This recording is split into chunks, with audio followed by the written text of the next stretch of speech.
Hey, welcome back. So we have a Honda Odyssey 2013. We're gonna just focus on cutting on the Keyline 303. So we have one original key, one new key. We're gonna cut it and show you the steps. So first, we wanna scrub that gunk and debris out of there. Then we wanna make sure we are cleaned and ready. So I'm gonna show you like the guide. I'm gonna try to zoom in and make it a little more clear. I'm gonna put the spacer in there. I'm gonna open this. I wanna press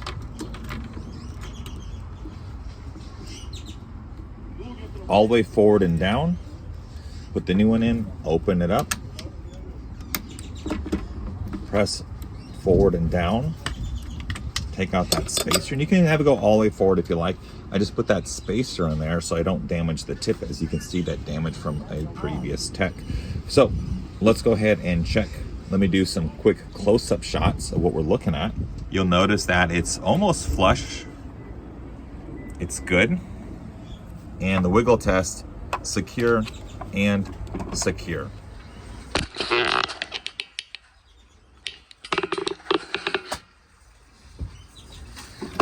Now, as far as calibration, I'm gonna red button and I'm gonna pull down, and I'm going to tap in the center of that key here, here, and here. 1, 2, 3. So I'm gonna pull down 1, 2, 3, and it's good. Now I'm also looking at when I pull down lightly, it's red. And pull down a smidge more, it's green. That's what I'm looking for. That's what I'm looking for. Good. If I need to adjust it, I will turn this. Cool. Now we know that it's flat and calibrated. Let's go ahead and cut. Now I'm going to tap the black button, and I'm going to start. I'm going to cut here, work my way around, come back, and then backtrack, because the cutting bit is spinning a certain way. If I cut opposite direction, it's going to have some kickback and it's going to pull. So we're going to go ahead and cut. Kind of hard with the camera mount in there, but let's go ahead and do this. I'm gonna pull down.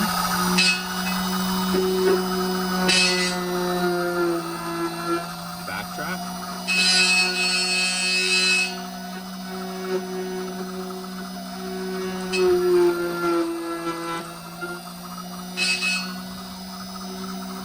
Get the nooks and crannies.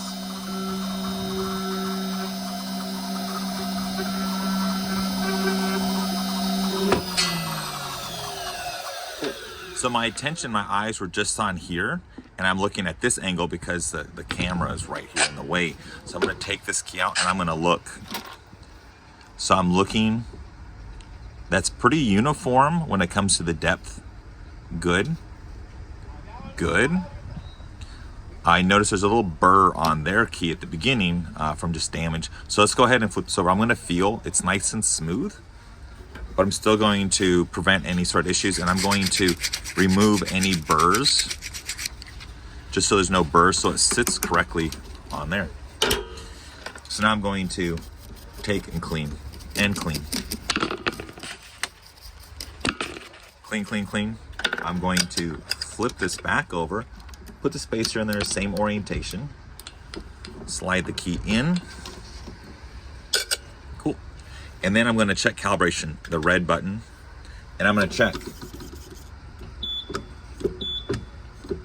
And I'm looking at the lights up above to make sure it's the same. So it has the same calibration as before. So I know it's the same depth. Let's go ahead and start cutting again.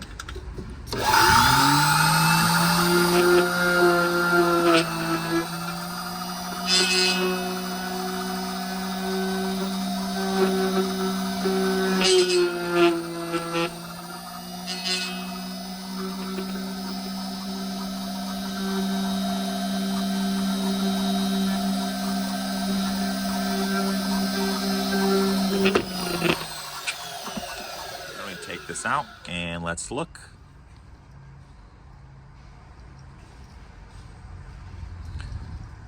That is good, usable. And if you look at the spine, it's nice and uniform. We look at that glint, there's no swirls. That means it's a sharp bit. I'm also not taking too long.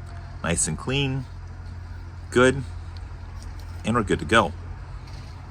So this will take about maybe 1 minute to cut that key, both sides, and then we can go to the vehicle and program, and we're done. What we want to do before we start, use a Sharpie, and we essentially want to add some Sharpie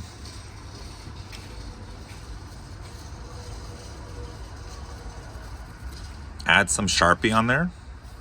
So after buffing, if we look, we're going to see that discoloration from the buffing, which is good. We want to remove any and all burrs, and that Sharpie is a good way to kind of check ourselves and make sure, hey, there's no burrs on there. So if you look, I buffed one side, not the other side, and then see how there's a little bit of Sharpie there, but again, the edges are cleaned up with that buffing wheel. So there's obviously no burrs, I just extra Sharpie. But now we're good to go. Let me buff the other side, and obviously we'll check in the door and the ignition before we program. Other than that, thanks for watching, and hopefully this helps you get really good at the 303. Thank you. Bye.